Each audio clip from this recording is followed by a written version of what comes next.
नमस्कार साथियों। Socio economic category के नंबर सरकार के लिए वो गले की हड्डी बन गए जो ना तो वो उगल पा रही है ना निकल पा रही है। इस पे आपने बहुत सारी वीडियोस पहले भी देखी होंगी।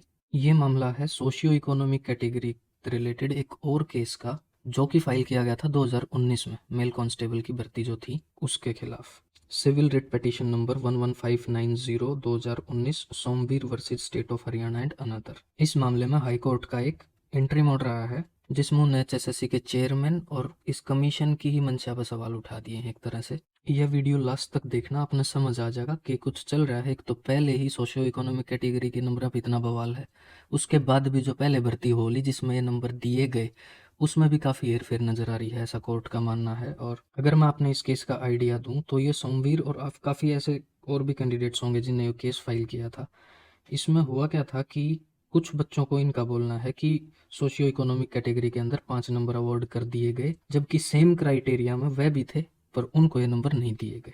अच्छा, जब कोर्ट ने इस पर डॉक्यूमेंट मांगे हैं कमीशन से, तो वो डॉक्यूमेंट्स देने में भी कमीशन ने आनाकानी करी है। कोर्ट का कहना है कि एक तो बहुत सारे अटेम्प्ट्स के बाद, मतलब कोर्ट की डायरेक्शंस के बाद भी काफ़ी अटेम्प्ट लगे कोर्ट को वो डॉक्यूमेंट्स कमीशन से प्रोड्यूस कराने में, जबकि कोर्ट ने डायरेक्ट करा था कि चेयरमैन साहब और secretary Haryana staff selection commission खुद प्रेजेंट होंगे कोर्ट में, लेकिन उसके बावजूद the chairman has not put in appearance despite the fact that there is a direction to do so.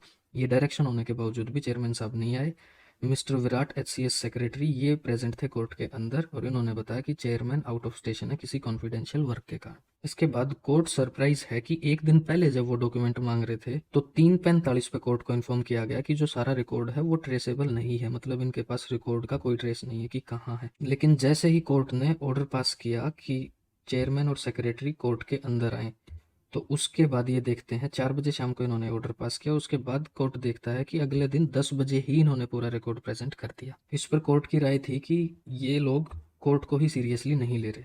Court ने बताया कि ये लोग जानबूझ के वो रिकॉर्ड कोर्ट में प्रेजेंट नहीं कर रहे हैं, जिसके तहत सोशियो इकोनॉमिक कैटेगरी के अंडर 5 एडिशनल मार्क्स कुछ कैंडिडेट्स को दिए गए, जबकि जिसने पिटीशन फाइल की है उसको नहीं दिए गए, इसके बावजूद कि दोनों का फैमिली स्टेटस सेम है। यहाँ पे केस की और डिटेल बताई गई है। एक कैंडिडेट जिसका नाम सुनील है, उसने अपने फादर का डेथ सर्टिफिकेट अपलोड किया जो कि रिक्वायरमेंट थी फॉर्म भरते टाइम, सेम, और उसकी मदर अलाइव है।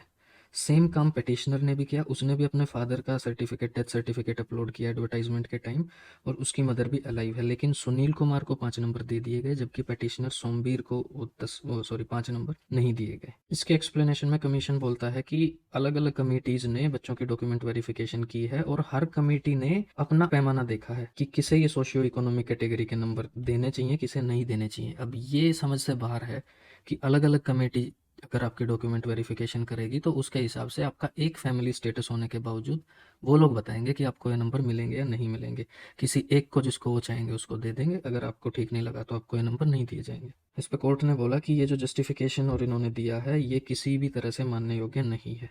कमीशन की इस तरह की हरकतें और जवाब देखकर कोर्ट ने अपना ओपिनियन ये तक बना लिया कि जो ये स्टैट्यूटरी स्टेटस है इस कमीशन का, इन एक्ट्स के अंडर इसको बनाया गया पब्लिक एम्प्लॉयमेंट को अच्छी तरीके से कराने के लिए, उसमें नौकरियां देने के लिए लोगों को, ये अपनी बेसिक ड्यूटी ही करने में फेल हो रहे हैं। उसके बावजूद भी इन्होंने टाइम मांगा कि ये लोग फिर से एक बार रिजल्ट को टेबुलेट करेंगे और देखेंगे किसको ये मिले हैं किसको नहीं मिले हैं, ये सब एनालाइज करने के लिए। इस रिक्वेस्ट को भी कोर्ट ने डिनाई कर दिया कि 2019 का ये मामला है और आप लोगों को कितना टाइम चाहिए।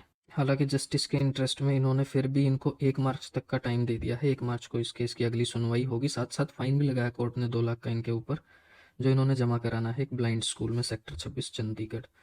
साथ ही साथ कोर्ट ने डायरेक्शन इशू किए हैं कि अगली हियरिंग पे सुबह 10 बजे ही एचएसएससी के चेयरमैन को वहां कोर्ट में प्रेजेंट रहना होगा।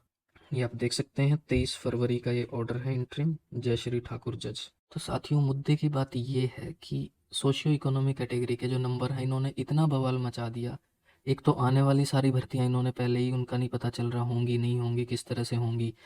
अब उससे बचने के लिए जो ये कोर्ट वगैरह में लिटिगेशंस फाइल होते हैं उन सब से बचने के लिए इन्होंने एक ही रास्ता, इनको सबसे अच्छा लगा कि ये नंबर सबको दे दो। अब जब ये अपने ही स्टेट के बच्चों का वेरिफिकेशन ढंग से नहीं कर पा रहे हैं, इस केस के माध्यम से हमें पता चलता है कि एक ही बच्चा, दोनों के फादर नहीं हैं, उनमें से एक 5 साल से जॉब कर रहा है और एक 5 साल से कोर्ट के चक्कर काट रहा है। अगर मैं अपनी पर्सनल ओपिनियन बताऊं तो मेरे हिसाब से तो ये नंबर इनको देने ही नहीं चाहिए। इतना झमेला जिस चीज़ ने कर दिया उसको दरकिनार करके सीधा सीधा मेरिट बेस्ड अपना जैसी पेपर में जो परफॉर्मेंस देगा उसके हिसाब से ही नंबर ले लेने चाहिए। हालांकि सबकी अलग अलग राय हो सकती है इस बारे में, पर जैसी न्यूज़ आजकल आ रही है उस हिसाब से लगता नहीं कि कोई भी भर्ती इस सोशियो इकोनॉमिक कैटेगरी के केसों के बिना हो पाएगी। आपकी इस बारे में क्या राय है कमेंट सेक्शन में ज़रूर बताना, और अगर ये वीडियो अच्छी लगी तो चैनल को सब्सक्राइब करके औरों तक भी इसको शेयर करना। नमस्कार।